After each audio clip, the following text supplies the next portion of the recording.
સાવચેતી રાખવાની કે આપણાને બધું જ ખાવાનું છે, પણ સાંજના 4 વાગતા સુધી આપણે આપણું ગમતી વસ્તુઓ ખાઈ લઈએ. અને પછી રાત્રે એકદમ સિમ્પલ ખોરાક, દહીં ભાત છે કે ખીચડી બધા ના કરતા હોય તો રાઈસ, મગની દાળ અને એક સબ્જી કરી દઈએ. સો એવા લાઇટ ખોરાક કરી દઈએ તો એ લોકો શાંતિથી બધું પચાવી લેશે અને 4-5 દિવસમાં એમના બ્લડ શુગર લેવલને કે બ્લડ પ્રેશર લેવલને કોઈ પ્રોબ્લેમ નહીં થાય.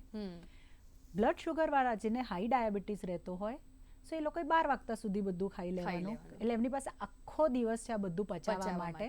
અને રાત્રે બને ત્યાં સુધી સિમ્પલ ખોરાક લેવાનો. તો નેક્સ્ટ ડે એમનું ફાસ્ટિંગ બ્લડ ગ્લુકોઝમાં કોઈ ખરાબ ફેરફાર નહીં થાય. અને ઇવન લંચ પછીનું જે આપણે પીપી કહીએ એમાં પણ એમને એવું કોઈ તકલીફ નહીં થાય. બસ આપણે આટલું સાવચેતી રાખવી જરૂરી છે.